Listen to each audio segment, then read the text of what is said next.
Hi, everyone. I'm Maggie McGrath, senior editor at Forbes. On Monday, President Donald Trump and Health and Human Service Secretary Robert F. Kennedy Jr. issued a warning to Americans saying that taking Tylenol while pregnant could be dangerous and cause autism. Joining us to break down exactly what this announcement means and whether it is based in science is my colleague, Forbes senior editor Alex Knapp. He covers science and innovation. Alex, thanks so much for joining us. It's great to be here, Maggie. So yesterday, Donald Trump tied the use of acetaminophen to the rising number of cases of autism in the United States. And there's a lot to break down here. And perhaps it's worth starting with those numbers of autism cases, because this number clearly caught the administration's attention. What do we know about the number of cases of autism in the United States in 2025 and how it compares to 10, 15, and 20 years ago? Well, it's difficult to make a comparison because it's somewhat apples and oranges. So when we're looking at autism, which was first kind of set up as its own diagnosis and its own, mental condition back in the 1940s, there definitely have been a rise of cases. But that has a lot more to do with our expanded definition of what autism spectrum disorder really is. And also, we're much better at diagnosing it than we were in the past. And so there's no real indication that the number of people on the spectrum has increased in any dramatic way over the past few years. What has increased is our ability to just know when people are on that spectrum.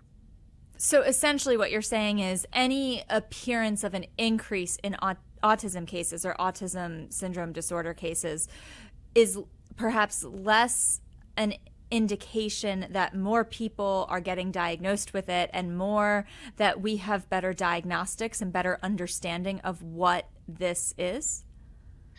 Yeah, that's absolutely right. And it's important to understand when autism was early identified, and I should add, identified over a decade before acetaminophen hit the market, it was really looking at people on the very severe end of the spectrum. And we have since broadened our definition of what autism is to incorporate more people. And that in and of itself will cause, kind of an increase in numbers, but it's really a change in definition and a change in screening more than there's any indication at present that there's an increased number of people who are on that spectrum.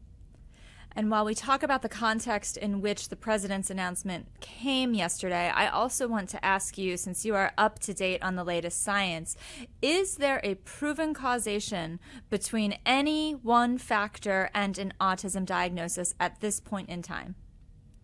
Not at this point in time. The common understanding is that autism is largely genetic in nature. There may be some other factors as well. But your genetics seems to be the best determinant of whether someone will be found to be on the spectrum versus not. There may be some other environmental factors, or there may be factors that cause, those genes to be expressed when in other cases they wouldn't have been expressed. But it's definitely multivariate, multi-factor. There's no one thing that can lead to someone having autism.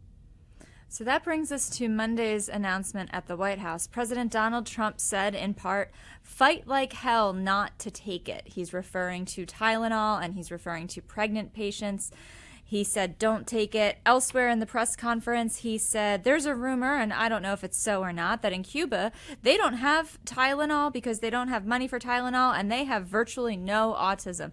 There's a lot to unpack in those two statements. And elsewhere in the press conference, he also talked about spacing out vaccines because of the fluid that could enter children's bodies. But let's start with the ties between acetaminophen and autism. Are there scientific studies, peer-reviewed studies, that pose a clear correlation between these two things?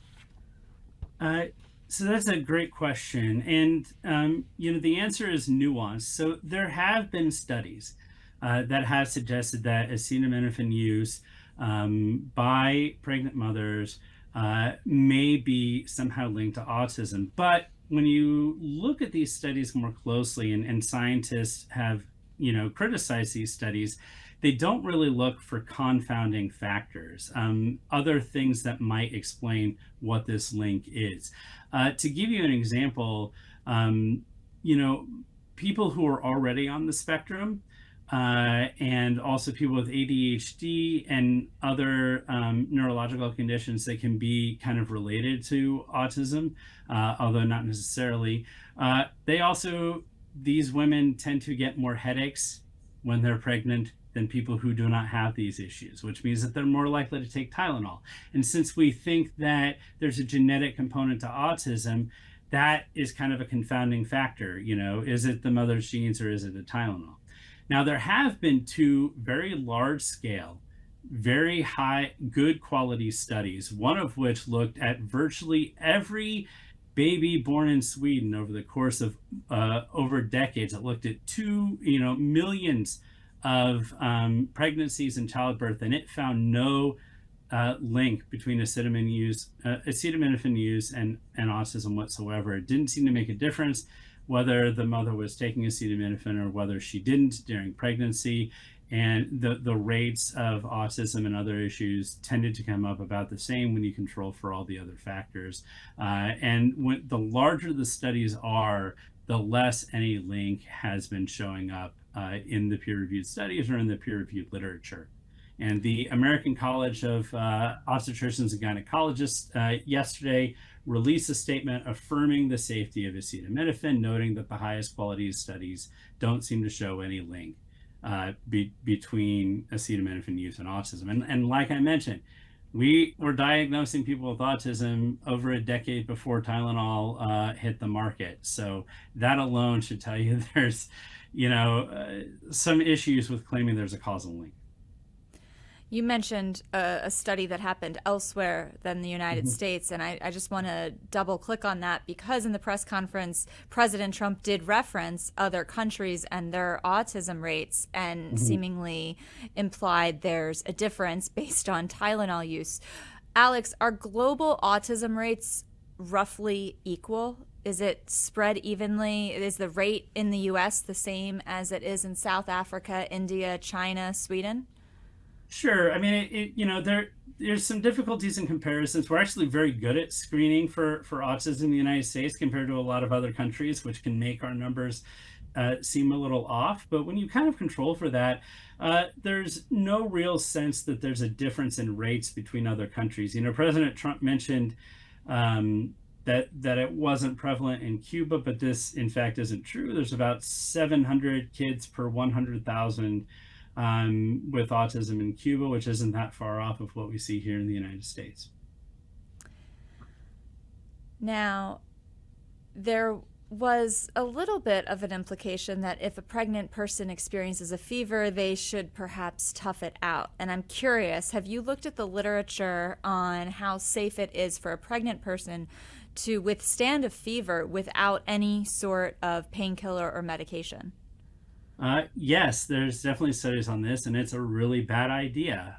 Fevers in pregnant mothers, especially the longer they go on or the higher the body temperature gets, can significantly impair neural development in the baby and can even cause the pregnancy to be lost. And acetaminophen is the only over-the-counter medication that doesn't have any real significant safety issues when it comes to pregnancy. Things like ibuprofen or aspirin can cause birth defects that are severe and even fatal. Acetaminophen does not. And the American College of Obstetricians and Gynecologists, in their statement about Monday's thing, noted that the dangers of not treating fever are significantly higher than any theoretical link between acetaminophen use and autism. Now, of course,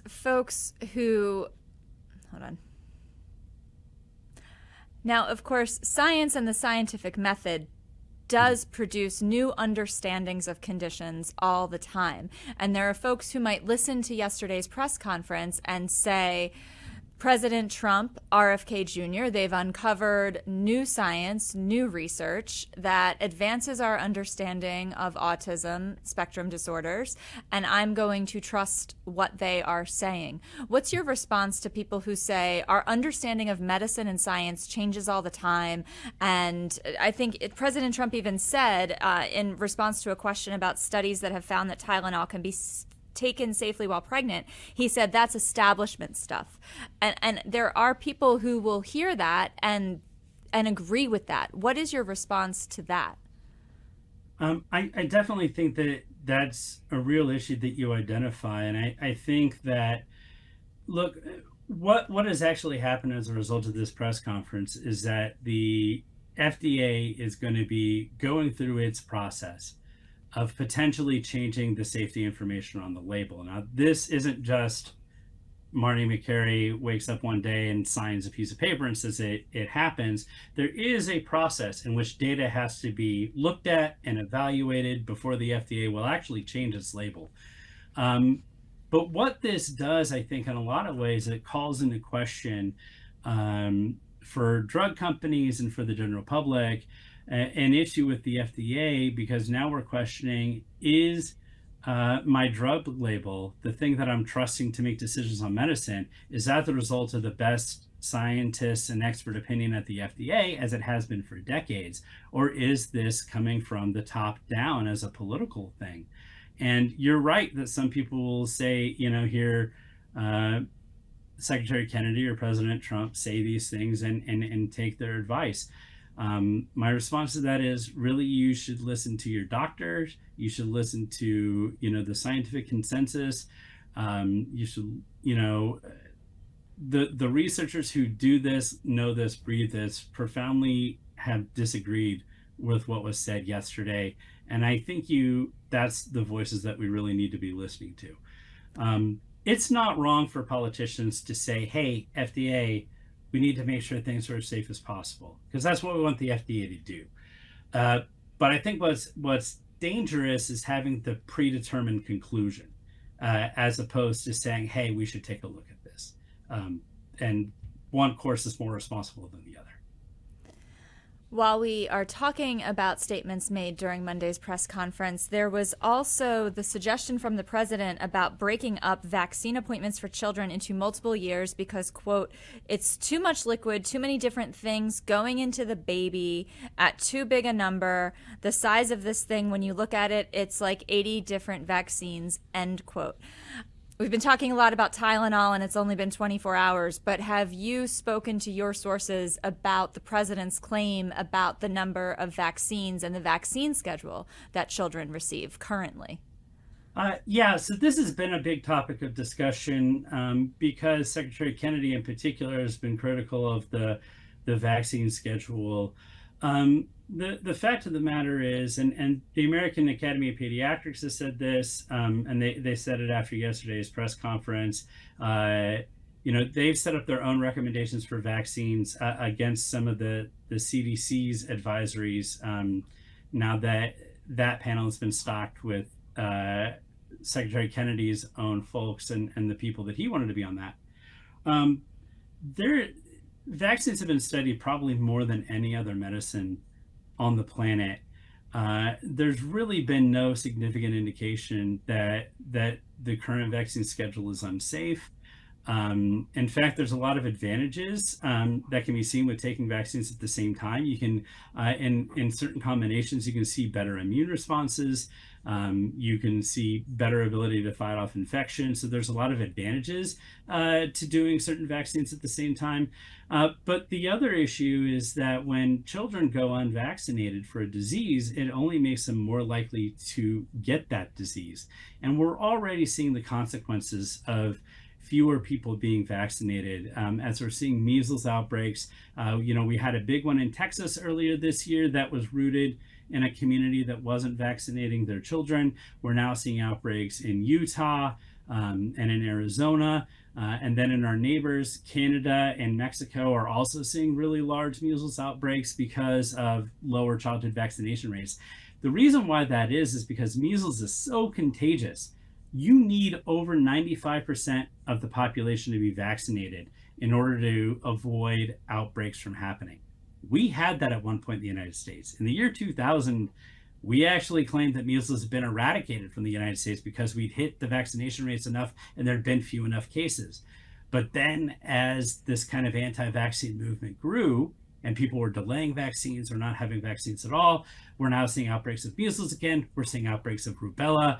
And there's significant concern among public health researchers that polio might be next. And polio is a particularly debilitating and particularly contagious disease.